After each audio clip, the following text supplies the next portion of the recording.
Afternoon, everyone, and welcome to the American Sports Connection. My name is Mike, your host. I'm going to be talking today about some NCAA tournament talk. I'm going to bring in my buddy Adam. Hello, Adam. Are you there? I am here, sir. Thanks for having me. Hey, how you doing this afternoon? I have a pulse the last time I checked. How about you? I'm doing well. Good. How about this crazy March Madness we've had so far recently? I think it's lived up to its name. I mean, we've had low seeds winning. We've had last second game winning shots. We've had a little controversy. I think it's lived up to the name Madness. I think that's a fair assessment. All Yeah, right, well, let's get into these games here. Sure. The first one I have on my list is number 1 Kansas against 16 Austin Peay. The only thing I really remember about this game is that Kansas outscored them by 20 in the first half, and then it was just they never looked back. Yeah, Kansas is a team that I think has a real chance to go all the way because I think that the ability to score in bunches seems to be the pattern that's going to lead to the championship. And we'll talk more about that later in the show. Right. All right. Well, let's just move on from that. We had UConn versus Colorado. This was an interesting game because there's a really slow start by UConn. But in the second half, they outscored Colorado by 16 points and actually only missed one free throw the entire game. Yeah, I think that the free throw shooting was important, and I just didn't see Kevin Ollie losing this game. I know that a lot of people were questioning UConn's legitimacy, but I think that they've proven that up to this point. Right, and then the other thing that was also interesting about this game that did Colorado in, they were actually 11 of 30 from the free throw line and were out-rebounded, but yet they were 4th in the country in rebounding going into this game. So in the tournament, if you don't do what you're best at, I mean, you lose. Not to oversimplify it, but I think that's one of the things that happened to Colorado. They really needed to dominate UConn on the boards, and I think a lot of people who picked them to win thought they would, but it didn't happen. All right, well, moving on, we had Maryland versus South Dakota State. South Dakota State was down by as many as 18 in the second half in this game and almost came back and won, if not for a turnover late in this game by DeAndre Parks. Yeah, South Dakota State really made a statement by staying in that game despite being down big in the first half. And there were some teams that are considered a lot better who failed to do that over the weekend. We'll talk more about that. Yeah, that was just a backbreaking turnover by Parks because they dunked. If I remember correctly, they got a breakaway dunk to basically put them out of that game out of reach. Yeah, you got to be able to finish. And one thing I'll say for Maryland, and I think a reason I think they have a decent chance from the beginning to make it to the 8 or to the 4 round is because they do know how to finish games. That's going to be important in the tournament. Oh, absolutely. And they're ACC, so they seem to be lucky in that regard. I mean, the ACC isn't the ACC kind of on a roll here? Well, I see a possible scenario. I don't think that it's extremely likely, but if you look at the bracket, Mike, it's not impossible to see an all-ACC Final Four. That would be very interesting. I don't say that I would bet on it, but I say that it's possible. And, like I said, when you look at the bracket, You got Notre Dame, and you got Duke, you got Maryland. So you have. Once you make it this far, anything is possible. All right. Well, moving on. The next game we had Cal versus Hawaii. This game, Cal was, I hate to say doomed from the start, but they were missing Tyrone Wallace with his fractured hand, and then Jabari Bird also didn't play because he had back spasms. Yeah, that's kind of the way I felt. I think Hawaii put up a heck of an effort. They shocked me with their rebounding ability. I don't have to take anything away from Hawaii, but Cal missing those two guys, that ended up being a lot to overcome. Right, and the interesting thing was Hawaii shot terribly from three. They were 3 for 14 for the entire game, so it was almost kind of like a muck fest. Yeah, it was. It really was. And I have to, not to repeat myself, but I was really impressed by Hawaii's ability to get rebounds, particularly offensive rebounds. And you combine that with the missing guys from Cal, I just think, they had to they still could have lost the game. They had a weakness, they took advantage of it, and they played really well in that game. All right, moving on, we had Arizona versus Wichita State. This game shocked me how well Wichita State played defense. They only let Arizona score 19 points in the first half, and their average was 81 points a game this year. Yeah, Arizona is one of those explosive offensive teams that made you wonder just how far they could go in this tournament. However, they have almost no depth, Michael, in the blocks. And Wichita State, you know what they say about guard play in the tournament, Mike? Wichita State's got those two veteran guards, and, they played their way in, and I give them credit. They were ready for that game. I also felt that they were, the way they were seeded should have been maybe a little higher. They shouldn't have been a play-in game. Well, yeah, there's always room for debate with that. I think that they played... I think they played like a 12 seed, and certainly they showed that they could make a run. Those play-in games, they're kind of a mess to me. I don't know. None of those teams are left. I expected Vanderbilt to actually beat Wichita State. So I think that ultimately that the play-in games are really, I don't know, I wouldn't say they're worthless, but they don't produce a lot of Sweet 16 teams or anything like that. I don't think they have lately. Right. Moving on, we had Miami versus Buffalo. This was another interesting game because Angel Rodriguez and Sheldon McClain combined for 44 of their points, and they actually survived this game because Buffalo gave them a hell of a fight.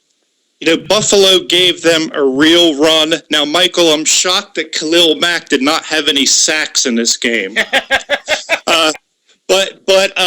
But no, they really hung around. And, Miami, I don't know. They have some very athletic players, and I think that Rodriguez is really underappreciated. He may come up big in the days to come. Right, because it's interesting because they made 10 threes in that game.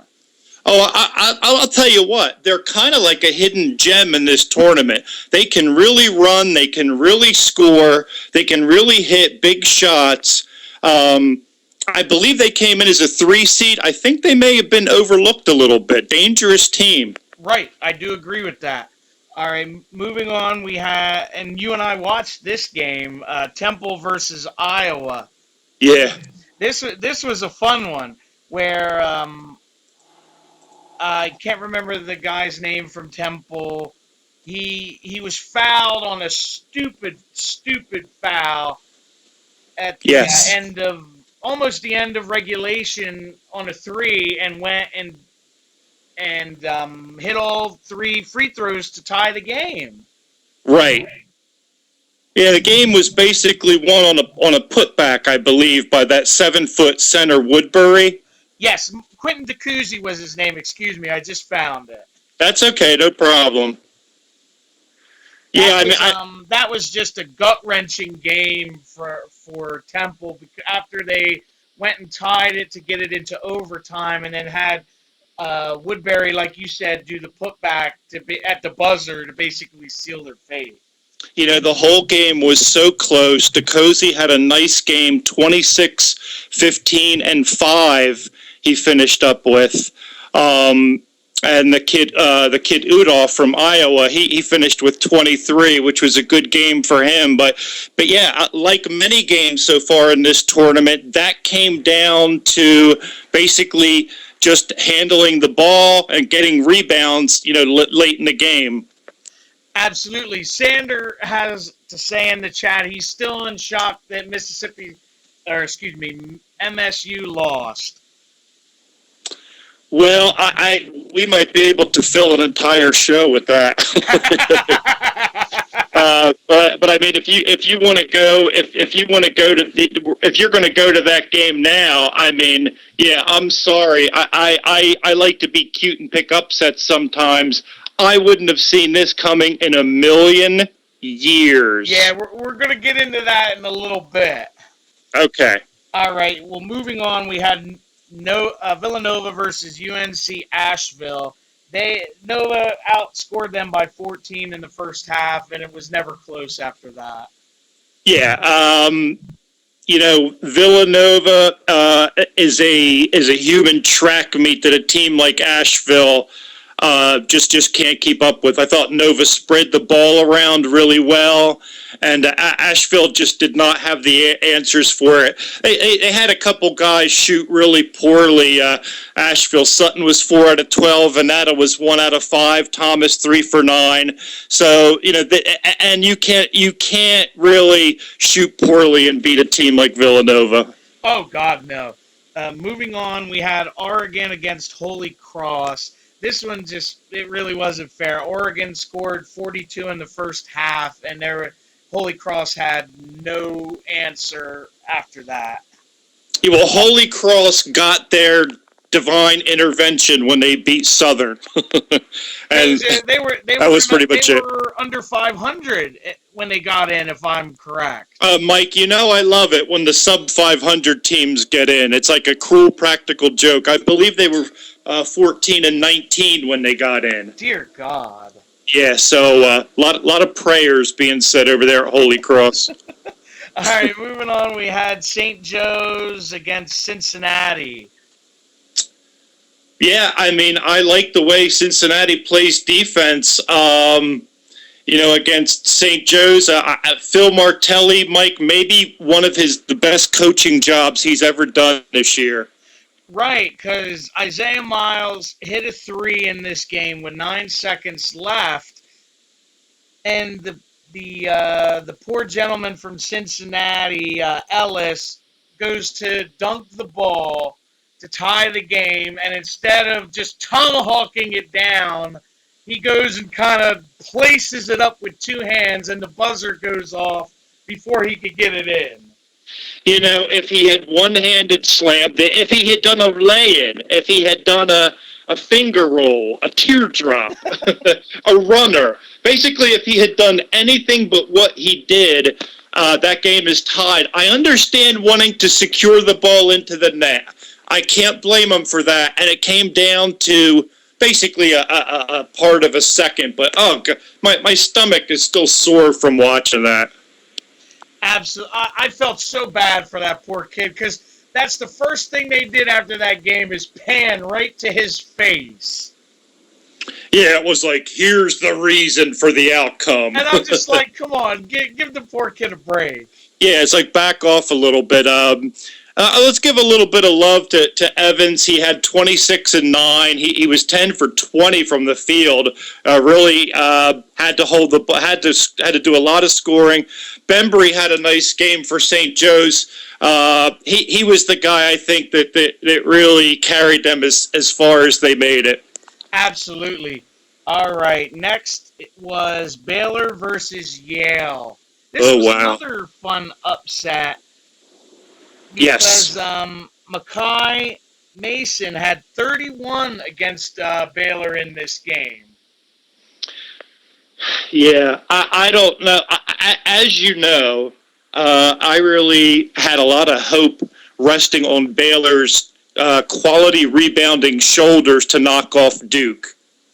And, of course, Yale kind of spoiled that for me.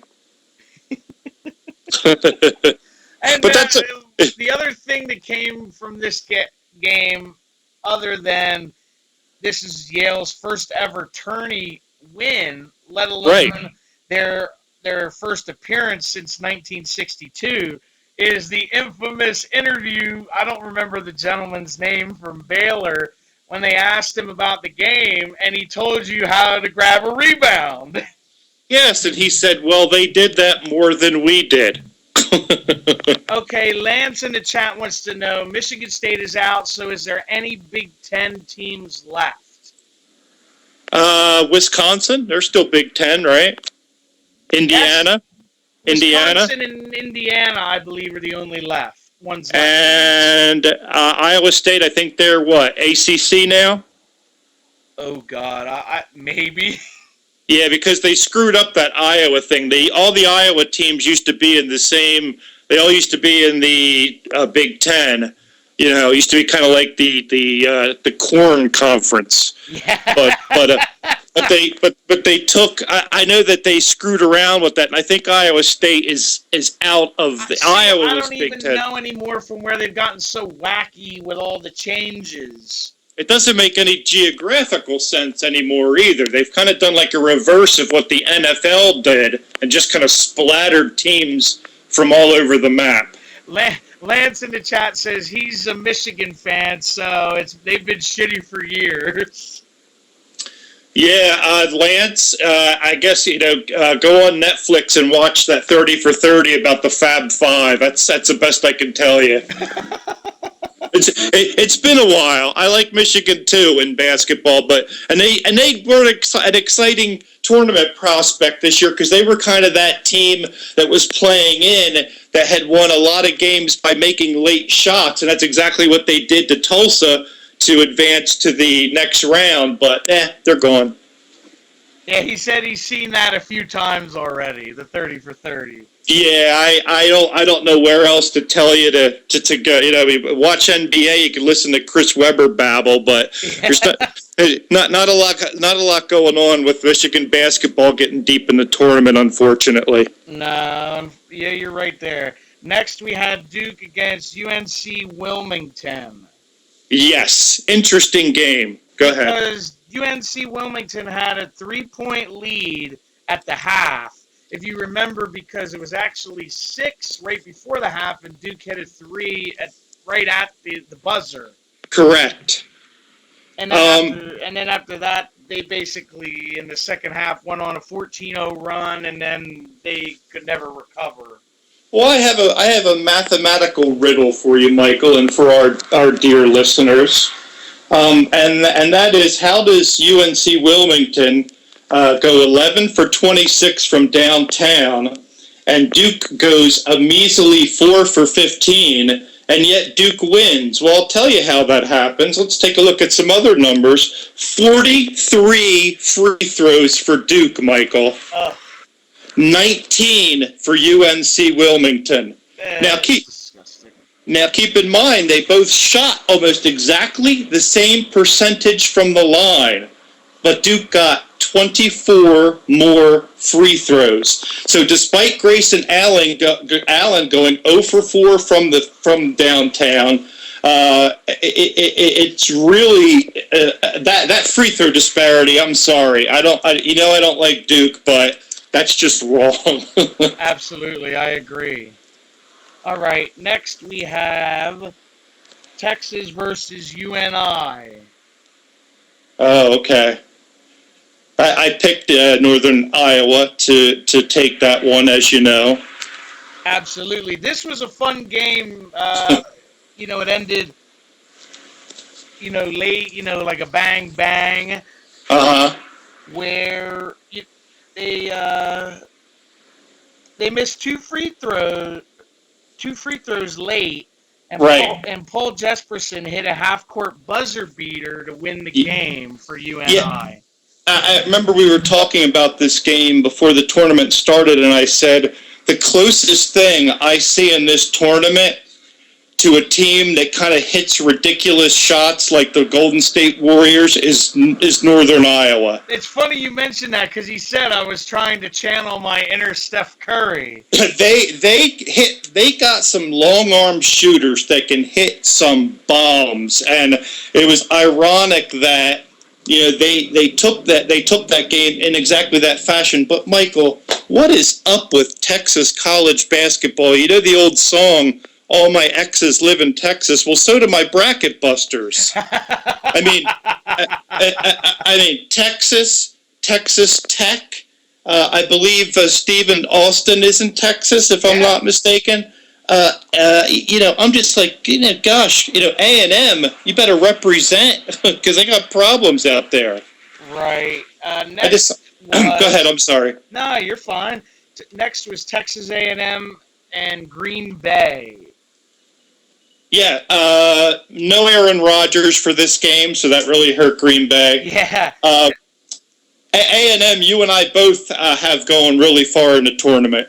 I believe I have them in my Final Four. Yeah, I think you do.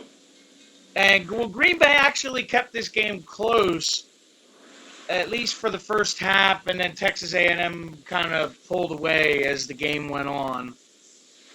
Yeah, I think Texas A&M is staged to make a move. I like the way that they played in the tournament. I know that Kentucky beat them, but of course Kentucky is bye-bye. House, that player House from Texas A&M, I love him, and I think he could be a factor along the lines of Held from Oklahoma. He is really explosive. Yes, I agree with you. Moving on, we have Notre Dame versus Michigan, as Lance was asking about. Notre Dame actually outscored them 41-22 in the second half to beat them. I was really shocked. You want to know something interesting about Notre Dame? Of the 16 teams left in the tournament, they are the worst defensive team of the 16. That's interesting.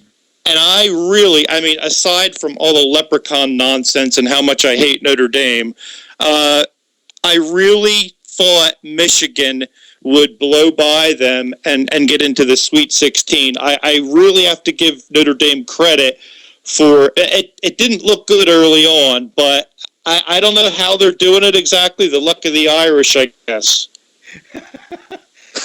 It's interesting. Yeah, especially when the tournament is basically, like you say, making shots and defending. Right, and now this matchup that they have coming up against Wisconsin is funny because you have the worst defense that's left in the tournament against the worst offense that's left in the tournament. Which one will be worse? Shut out the lights and let them play a game of horse in the dark, Michael. Yeah, that works for me. Next, we have the one that really made you upset was West Virginia against Stephen F. Austin. Oh, Huggy Bear. What happened? Yeah, I'm going to let you recap that one because I have no words for what took place there. Well, it said what I had read was Thomas Wallop for Stephen F. Austin scored 33. Yeah, he had a great game. And their defense helped commit 22 turnovers for West Virginia. You just can't do that. Outscored them by 11 in the second half, I believe. Walkup, outstanding from the free throw line, Michael. 19 out of 20.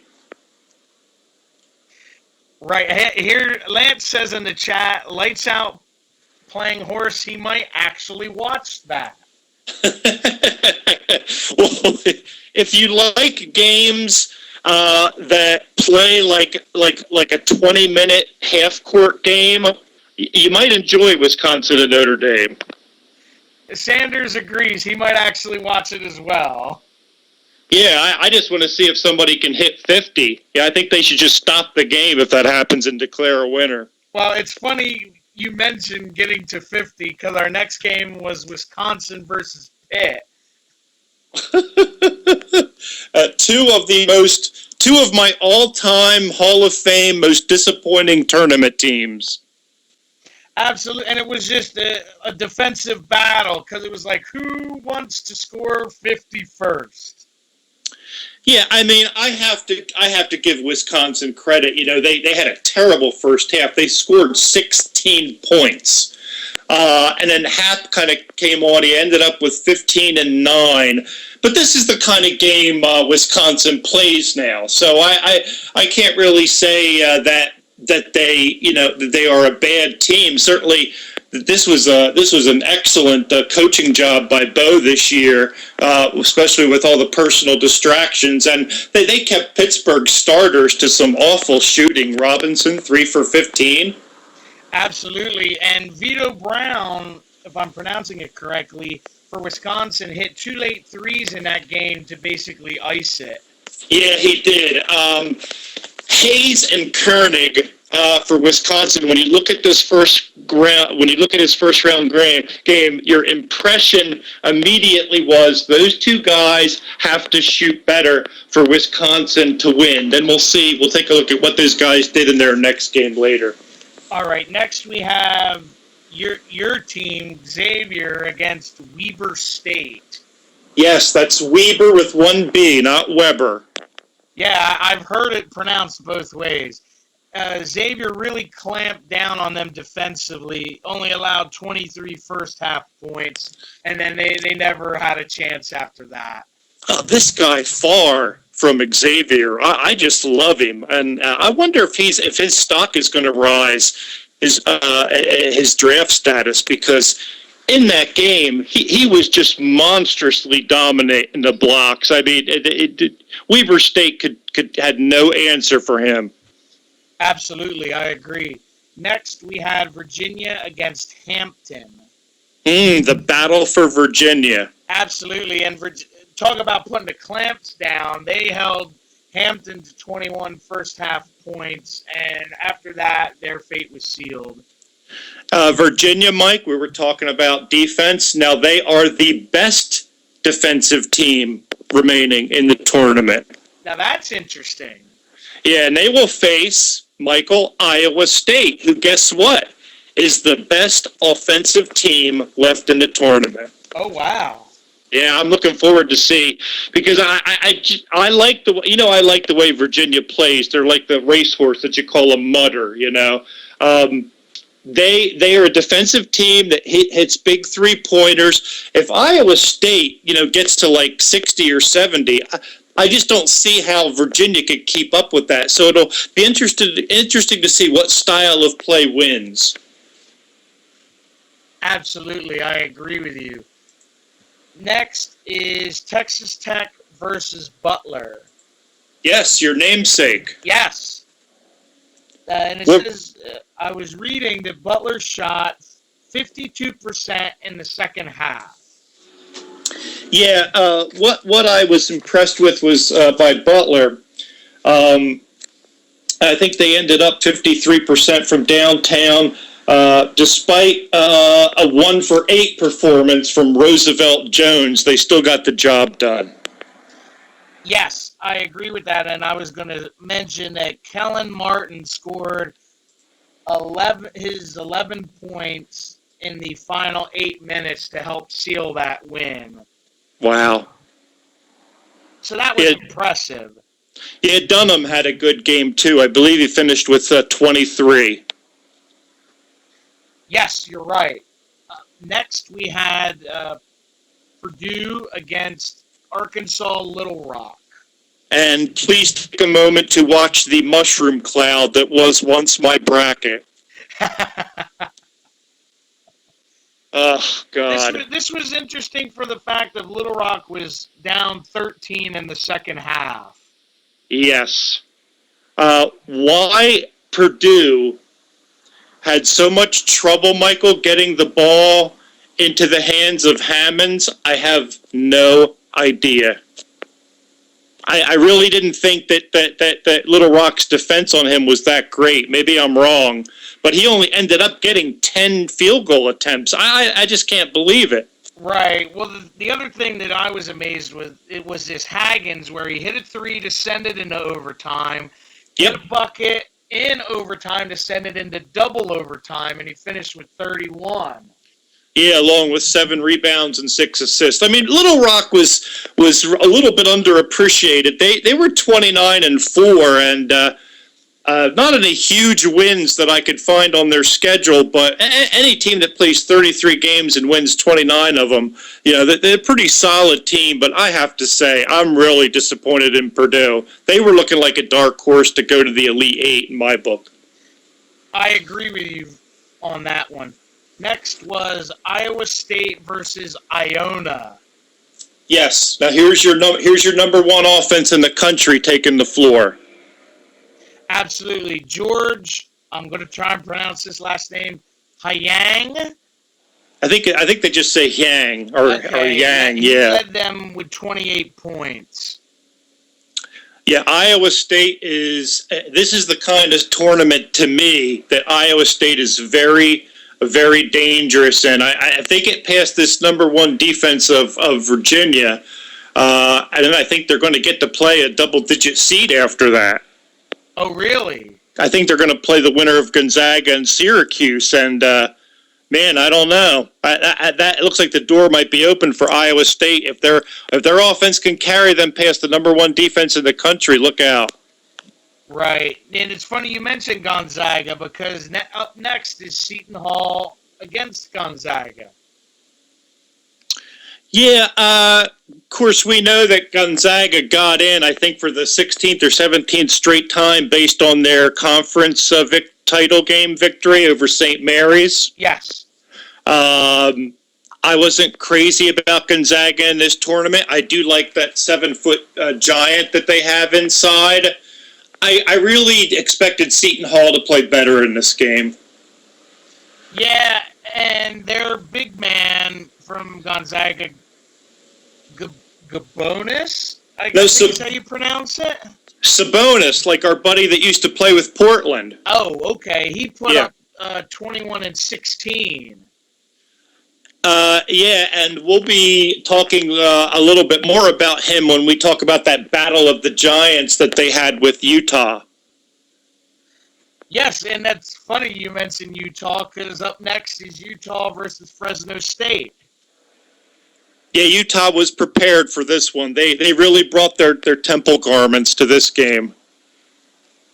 Yes, they really did. They held Fresno State to 22 points in the first half, and they could never overcome it. Yeah, Pirtle, I really like him. I think that depending on how the draft lines up, I could see a team taking him very early.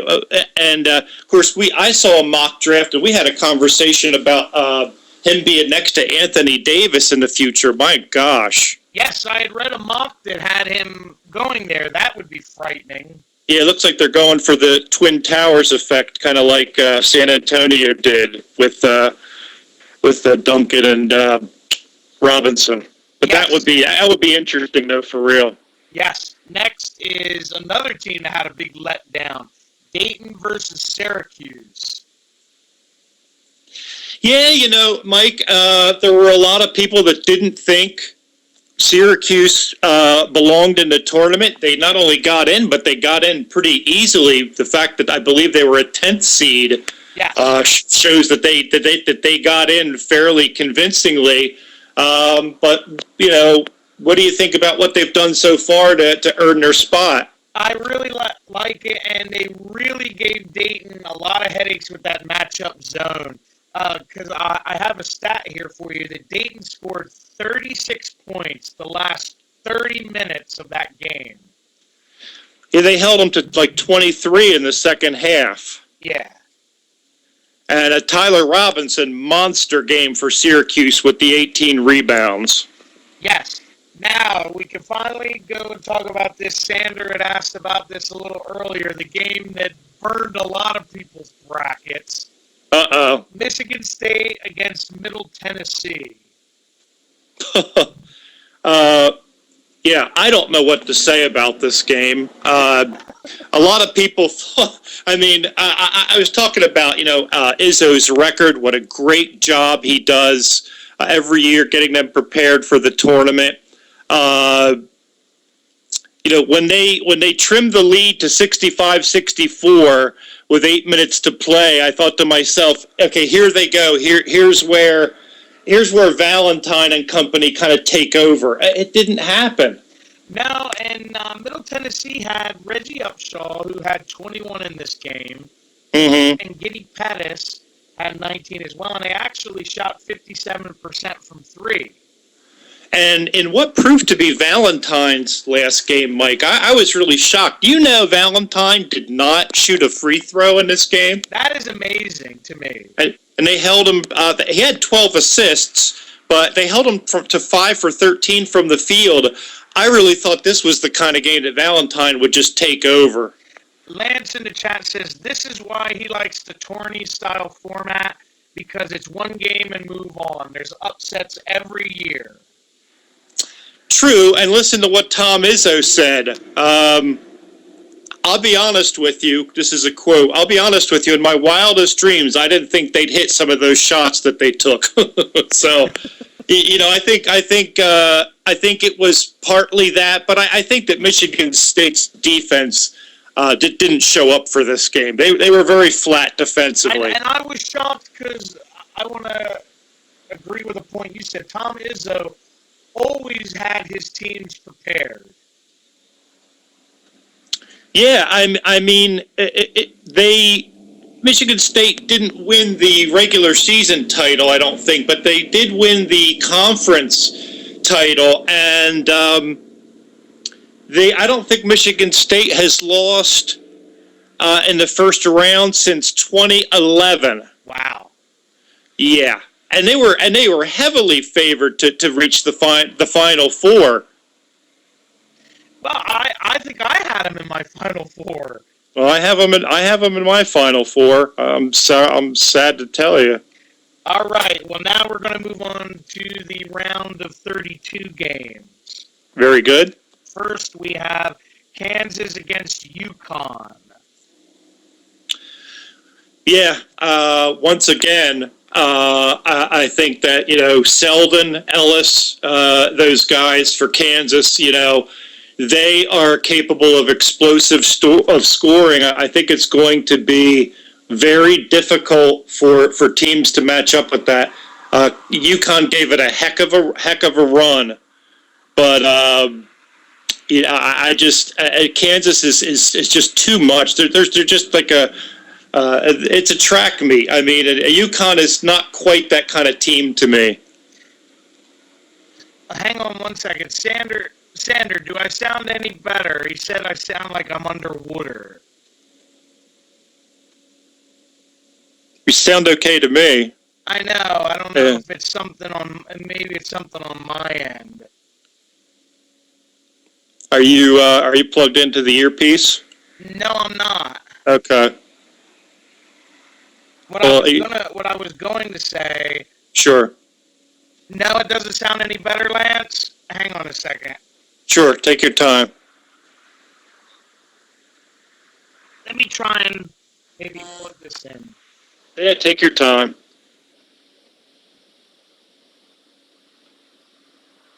So, yeah, Selden and Ellis combined for 43 of Kansas's 73 points in that game. Okay, he said it's just a little garbly. Okay. So he said it's no big deal. It'll be all right. Okay. What I was going to say was UConn actually was held to 24 points in the first half. Right. And after that, it was never an issue of if UConn was going to catch them. It was a 20-point lead at halftime, I believe. I think it was 44-24. Was it? It's just Kansas is so damn deep. Well, Connecticut came into the tournament with the best free throw percentage in the nation, Michael, 79.3%.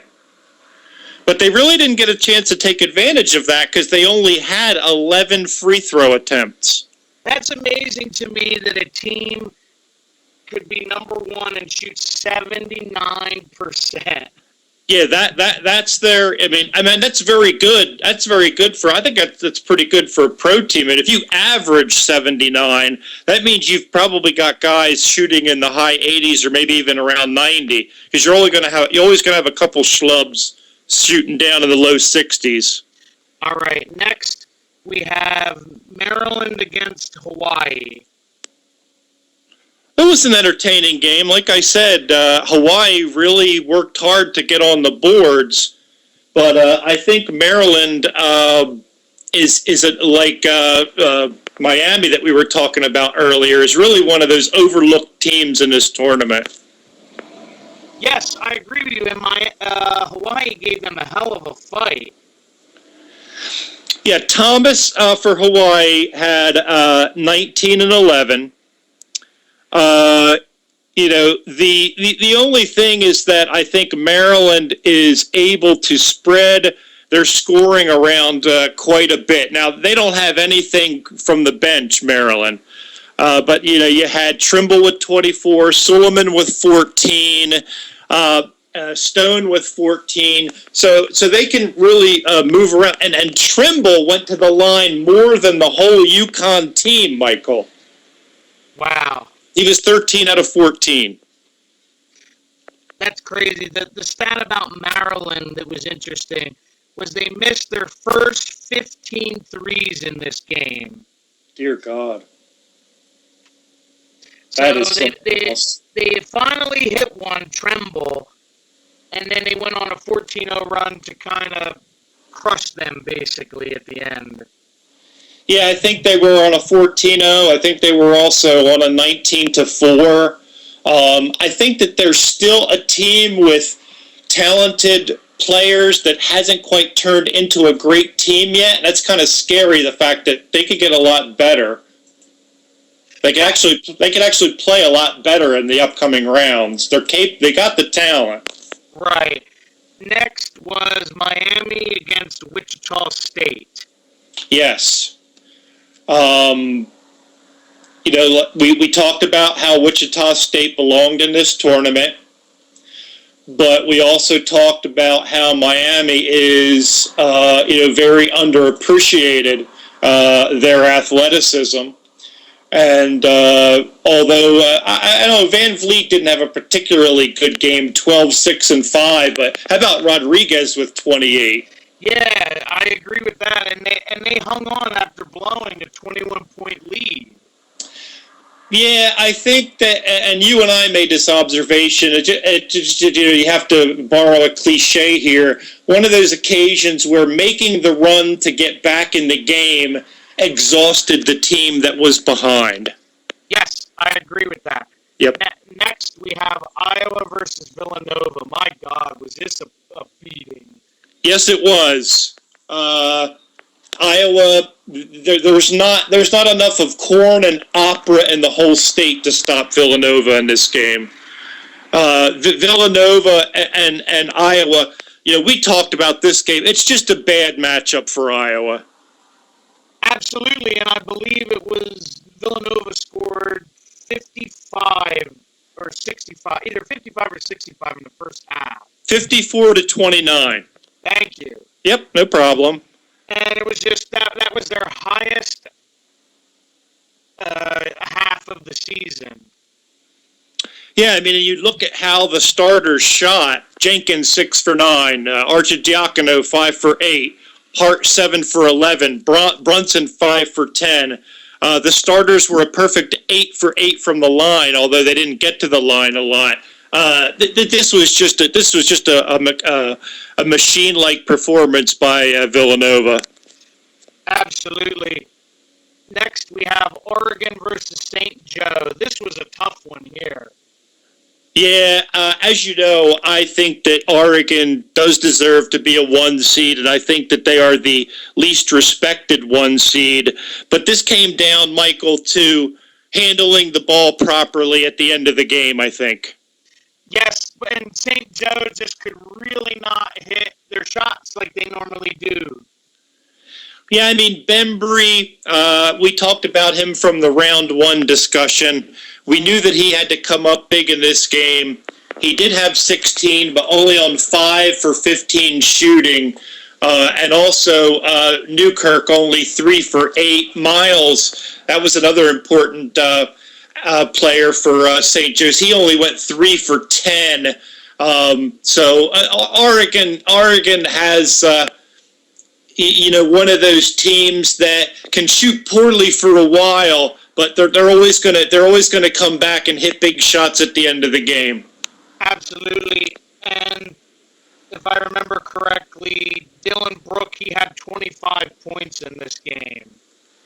Yeah, he came up huge. I think he's the one who hit the 2 3-pointers at the end of the game that basically sealed it.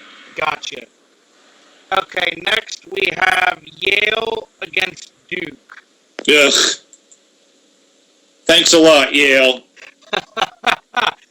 Man, for knocking off a Baylor team that probably could have out-rebounded Duke 80-7.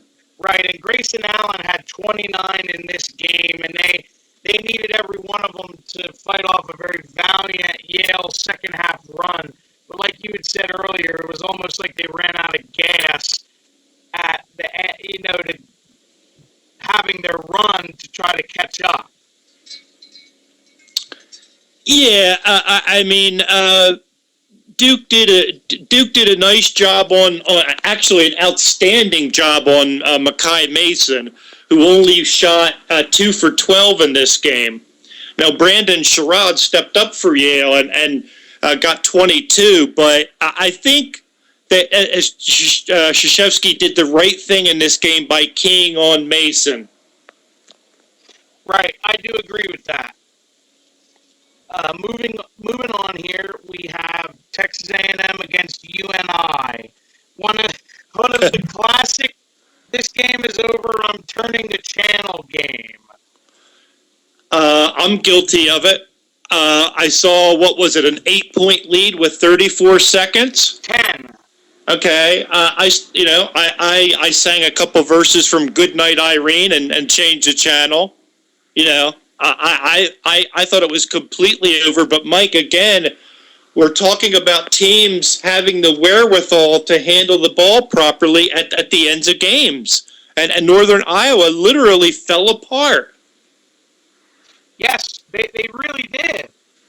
I mean, I've never seen anything quite like it. And that kid Morgan, who only averages about 11 points a game, had 36. And I mean, that kid Caruso was good for A&M. He had 25. But this was Northern Iowa's game to really win. I mean, what a shame. Washpun, the point guard, he was only 2 for 11 in the game. That kind of hurt him. But Northern Iowa, they had this in the bag. House was only 6 for 17. He ended up with 22 because of the free throw line. But everything fell into place for Northern Iowa to win, and they blew it. One of the most crazy balloon games I think I've ever seen. Yeah, I mean, they went 81% from the line as opposed to 67 for A&M.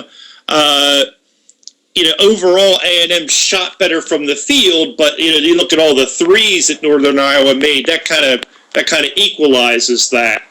Right. But A&M comes out of the gate shooting 6 for 27 in the first half, and somehow they end up winning this game. I'm befuddled. Right. Next, we have Oklahoma versus VCU. Yeah, this was a game that I had VCU winning. I like their length. I like their rebounding, but Buddy Held, at the last couple minutes of this game, he just turned into everything that we expect from him. Yeah, that's the stat that jumped out at me, that he scored 19 of his 36 in the last 8 minutes. Yeah, he was absolutely amazing. Cousins had a decent game too. but I really thought that this game had to be put in the hands of Melvin Johnson for VCU, who he did. He took 22 shots. Unfortunately, he only made 9 of them. And here's another premier player who did not get to the free throw line, Mike. Yeah, that's just head scratching to me. Yeah, I really thought that VCU could win this game. Oh, I absolutely agree with you. Next, we have North Carolina against Providence. Yeah, I know that in your bracket you were looking for Divine Providence to step in for this game. I like Providence. I like the way that their stick-to-itiveness. They're never really out of a game. But North Carolina, kind of like Kansas, just too much. I mean, done with 29. And Providence just couldn't hang with that. Yes, North Carolina went on a 19-4 run midway in the second half to basically put them away. 42-24 rebounding advantage for the Tar Heels. Yeah, you're not going to win when you're getting killed like that on the board. Especially when your starters are shooting like Providence. Bullock 0 for 7, Lindsay 1 for 5. It's not going to happen. Right. Next, we have Indiana versus Kentucky. Can I just sit back and enjoy this? Yeah, go ahead. Say your piece. I want you to talk while I exhale. Well, interesting thing that I read was that Kentucky is the highest preseason ranked team to be out of the tournament. Really? Yes, and I couldn't be happier. Yeah, well, the thing that was interesting to me was Thomas Bryant really had a big game for Indiana late in this game. He scored 15 of his 19 in the last 8 minutes to hold them off. Yeah, it was a heck of a game. I think Indiana is another very dangerous team. I just think that having them and back-to-back is going to be a little too much for them. But they are a really another one of those overlooked in the Maryland Virginia category that could go all the way. Absolutely. Next we have Notre Dame versus Stephen F. Austin. Calais, Michael. Yes. Yet another. I believe, if I'm not mistaken, yet another Texas team falls to a Notre Dame team that, frankly, I just can't figure out how they're even here. Maybe you can throw me something in the recap that'll explain it. The one guy, and I'm going to try and pronounce his name. If I butcher it, I apologize. Rifluger? Okay. Rifluger, something along those lines. He's the one that tipped in the ball with 1.5 seconds left to seal the win for them. Oh, Pfluger, yeah. Yeah, it was a heck of a game. I mean, I really thought Stephen F. Austin was going to steal this game. I didn't have Notre Dame winning. I thought that whoever they faced in this round was going to beat them. I give Notre Dame a lot of credit. I mean, Jackson and Beecham and August all shot beautifully. August finished up 8 for 9 from the floor. Jackson 6 for 8. So they did a lot better job scoring the ball than I thought they would. But their defense is pretty putrid for a tournament team. Oh, absolutely. Next we have the one that broke your heart last night, Wisconsin and Xavier. Yeah, those are two teams that I root for. Somebody had to go. I'm a little disappointed that it was Wisconsin because I don't think they could go as far as Xavier could have gone beyond this. I agree with you in that sense. And Bronson Konis finished with 20 points in this game, and he was the one that had the game winner. Yeah, Koenig. Well, you remember we talked about in the last round, Mike, how Koenig and Hayes had to come up big for them. And yeah. Koenig did, but Hayes, again, struggling. Only 2 for 10 and finished with 6 points. If they're going to get any further in this thing, Hayes has gotta shoot better. Yes, I agree. And Lance says in the chat that Steve Austin has his own college. How cool! The $1 Million Man. Yeah, the $6 million man. Let's all take a moment of silence. The actor who played his boss died this year. That's a good point, there, Lance. He means the wrestler Steve Austin. I apologize, Lance. I'm old school. I was thinking about Steve Austin, the $6 million man. Lance, I'm way off course. I'll let you do the next show. I apologize. That's funny. I'm out. My spot's taken. I'm gone. Ah, you're good. Let's just move on. Next, we have Virginia against my namesake Butler.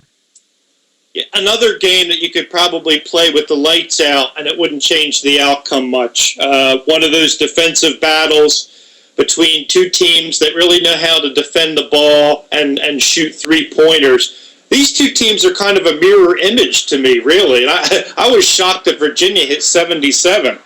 Yes, they shot 73% in the second half. Yeah, I really like Butler. I think that they went as far as you would logically expect them to go.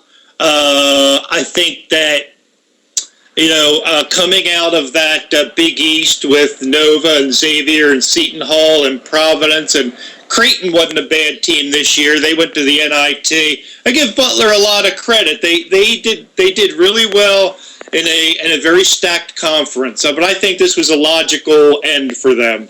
Right, and Lance just wrote that he loved the $6 Million Man show too, so don't feel bad. Oh, thank God. Somebody else knows what that show is. All right, you bailed me out, Lance. Thank you. Whew. And next we have Iowa State versus Arkansas Little Rock. Yeah, this is the game where it kind of made me feel like Little Rock just kind of shot their load in that Purdue upset. Yes, because they were held to 28 points in the first half, and then there was no doubt of the outcome after that. Yeah, one of our favorite player names for Iowa State, Niang, he had 28 points. Great game. I think this team is extremely dangerous. Excuse me. I don't think that this matchup for Virginia, again, best offense, best defense. I really want to see what Virginia does to slow down Iowa State. Yeah, I think it'll be very fun. Next, we have Gonzaga versus Utah, as you call it, the Battle of the Giants. Yeah. David didn't show up for this game. It was just Goliath versus Goliath. Yeah, and Gonzaga, I was actually surprised how badly Gonzaga beat them. They scored 44 in the first half and never looked back. I try to figure out what it is about Utah that gets them beaten so badly sometimes. Now, they lost to USC 3 times, which was a very impressive part of USC's resume this year, including the title game where they beat Utah 88-57, Mike. This game reminded me a lot of that game.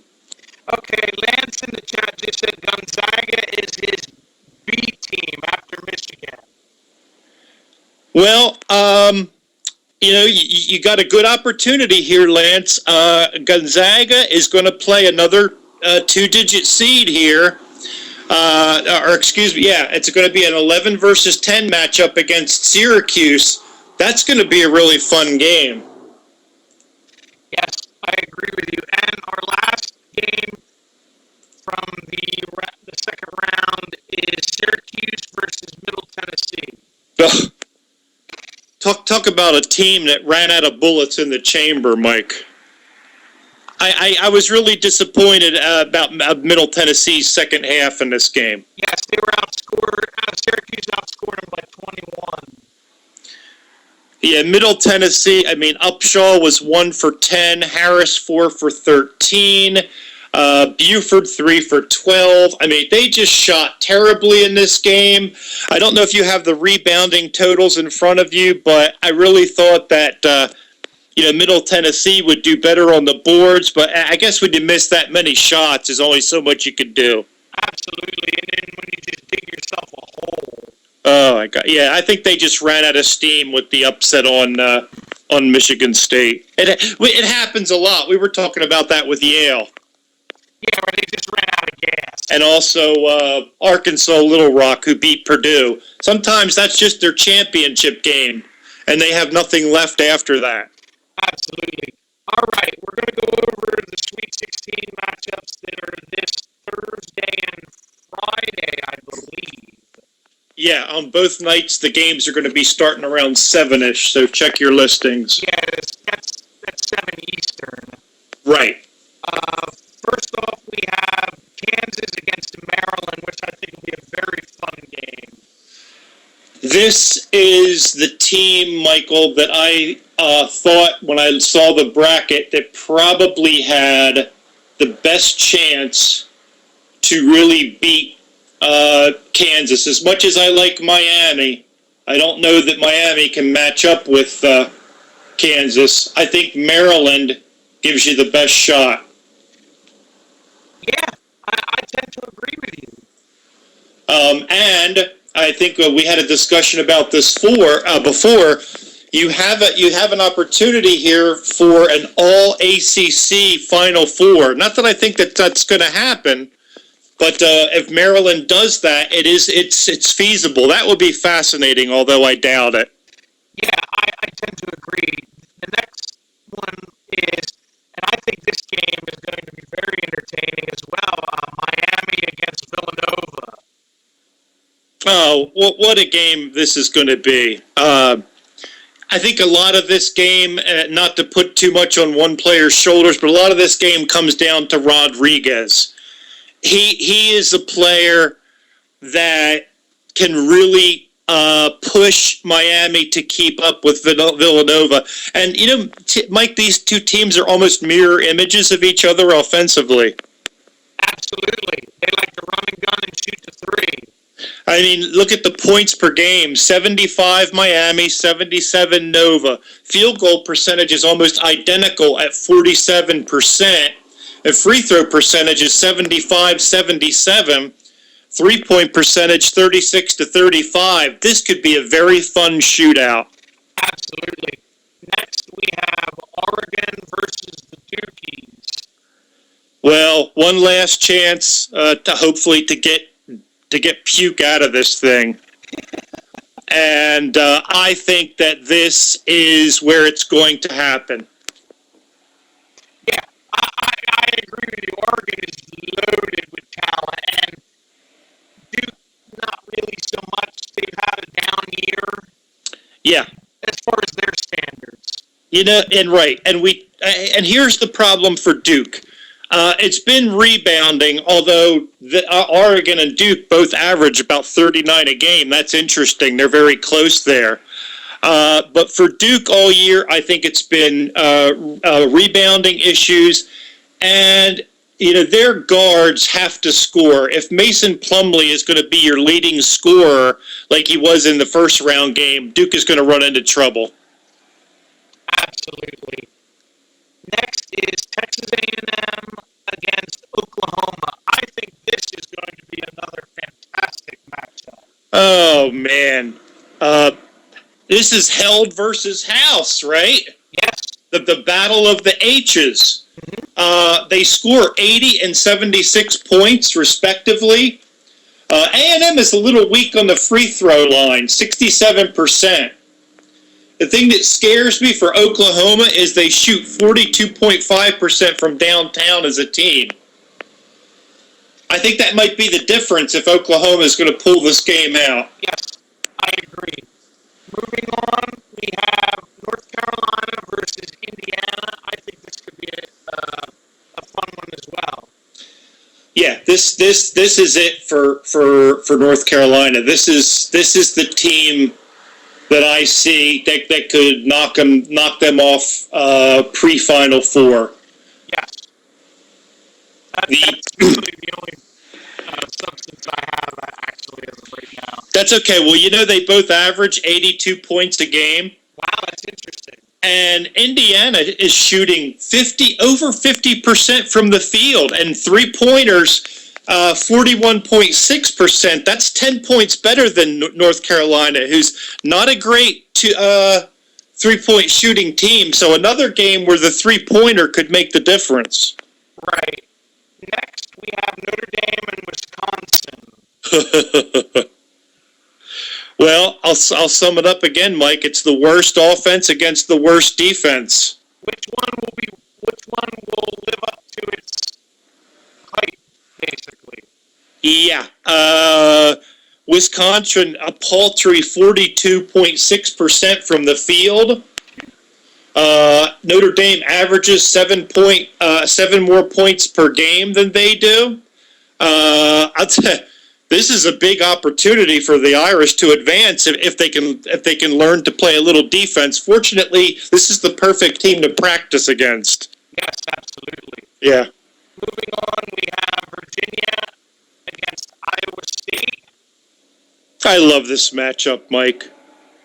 This is just the basketball gods answering our prayers. The best offense against the best defense. It's like the anti-Wisconsin Notre Dame game. Yeah. It should be fun. I'll give you that. Oh, are you kidding me? I mean, this is an Iowa State team that scores 82 points per game, 12 more than Virginia. But, of course, we know that Virginia's defense is so locked down, so something's got to give here. Absolutely. And the final matchup is Lance's Gonzaga versus Syracuse. Okay, Lance, this is a big opportunity for your guys. A double-digit seed is going to make it to the Elite Eight, Mike. Which one do you think it's going to be? I like Gonzaga just because of their size down low. I think that's going to give them an advantage. When I look at this game on paper, and not that paper means anything, but it really looks like a mismatch. Gonzaga averages 9 more points per game, shoots 6% better from the field, shoots 7% better from the free throw line. I mean, Syracuse not really a good shooting team. So this is a golden opportunity for Lance's Zags to sneak into the Elite Eight. That would be a hell of a accomplishment for them, considering they had to win their tournament just to even get in. Yeah, they did not challenge. Their schedule did not challenge them very much, Mike. And that title game with St. Mary's, who, by the way, had a similar schedule situation. St. Mary's probably would have gotten in if they had just challenged themselves with their schedule a little bit more. But the winner of that game was going to be in, and the loser was going to be out. And Lance, that's how your guys got here, and they're making the best of their situation. Yeah, and I'm really a big fan of their center. Sabonis, the namesake of our buddy from Portland. Yes. Yeah, he's going to dominate in this game. I really think he could do it. Syracuse, a team that a lot of people question them being here. They were 9-9 in the ACC. They've made it to the Sweet 16. But I could really see Gonzaga taking them down. Absolutely. All right, everyone. That does it for today. We're going to be back tomorrow with a raw reaction review after tonight's show. Time to be determined. I will put up what time we will be on the social media links, which are below on Facebook and Twitter. Don't forget to like and subscribe, and we will see everyone next time. Take care. Take care, everybody. Bye-bye.